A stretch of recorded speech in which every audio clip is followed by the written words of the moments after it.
In the last video help, when we were looking at the manpower portal, what we were doing is estimating the employee cost, the amount of hours that they're going to be using for this particular element that they're bidding on getting done, and the proposal is being used in order to define what each person is supposed to be doing. But you'll note that in this area we're looking at estimating budget items, but we're not looking at the details of the actual implementation of that budget. So in the next project scheduling, what we're doing in here is we're looking at those individual things that we just put on the other side in the manpower portal, and now we're looking at project schedule. The whole idea behind this is you look at the individual requirements based on their required schedule number and the element in the plan, is that we want to understand as a pass-through what is the exact proposal requirement narrated out. What is it? Then we're going to go ahead and look at the proposal requirement description and try to figure out what we are having to do to accomplish this individual task element. And we're coming over here and we're describing what we need, how we need it, when we need it, and what the final output is going to be from this particular requirement. And it's in a straight talk. It's not like it's written in the proposal. It's write exactly what you have to do in order to accomplish this. Then you're comparing that back to the manpower to make sure that everything that you think you have to do, you've covered. And if you type it out, put it in this format with the actual proposal requirement and then the actual requirements description, you're going to identify things that you would not normally see.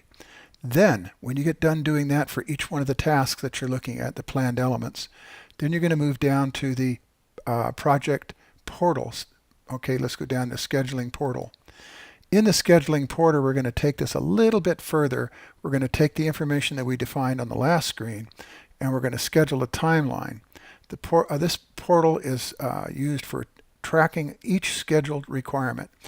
And what we're doing is we're taking what we learned in the last screen and we're putting it in a format that it would help to identify, so when we put it into reports that we have something to go by. In addition, I keep referring back to the calendar. This is critical to know exactly how to plan everything and put it into the calendar. Now, a lot of people use Gantt charts. I find a problem with the Gantt chart is that it's not realistic to look at, and this is my experience. And I find that a lot of the users and or the employees that use it are confused by a Gantt chart, especially when you're looking at lead and lag and all the other issues that are related to a Gantt chart. It really gets confusing. That is shown for a long time that when I was teaching project managers how to budget and do all the things they needed to do, I was looking at Microsoft Project to use that. And we used it in our company for about 6 months and found that it robbed a ton of time. By the time people went through and were scheduling and rescheduling and moving things around and doing lead and lags and all those things that you need to do for that particular thing, it comes back to my 1-3-5 rule. If you can do something in one step and do it brilliantly, or if you do it in 5 as an average, you don't want to have to take 7 to do that. And what we're doing is we're cutting through all the noise to get down to the exact facts that we need to know about. For example, who's the project manager? What scheduled number step are we in? What project is the project ID number? What is the start date for this activity? So we look at the actual activity that we just did on the 1.0, which might have been the research for the proposal. And then we come through and we say, schedule the milestone. What is the actual thing that we're trying to accomplish in just straightforward words? What are we doing? What is the title that we're going to use for this thing, whatever it is? And this is true all the way through all these different elements as we're going through them. We also need to schedule the description of what we have to do in order to accomplish it. What did we learn in the last screen on planning the schedule that we have to bring across here to make it make sense to everybody in plain old English? How do we do it? Schedule requirement list. What do we need? What has to be accomplished and what do we need to accomplish it? In the case of doing something like a specification, we need to know the people from the last screen that are going to do it as far as the project schedule, manpower, and all the narrative that we put in there to understand it. Then we're taking this and we're going back one more time. We're looking at the item to estimate the cost. We're looking at the inside cost. A bid, no bid requirement is made, whether or not we're going to bid this element in the actual proposal. Maybe we found during this process that what we're going through is we have multiple things the client wants as far as to us to bid on, and some of them are outside of our capability to do, or even if we had the capability to do it, there may be limitations, either weather or anything that might cause us to not reach the goal on the timeline that we have to reach. This goes back to what we were talking about before. If you're going to be going out and putting down foundations, the concrete and so forth, and the wire and all that stuff, and it's a wintertime and deep winter, and you got snow on the ground, and you got rain coming down, how are you going to meet that goal?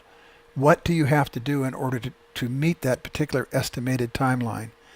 That all has to be identified. If you don't look at it, you don't think about it, you don't write it down, it's going to become a problem.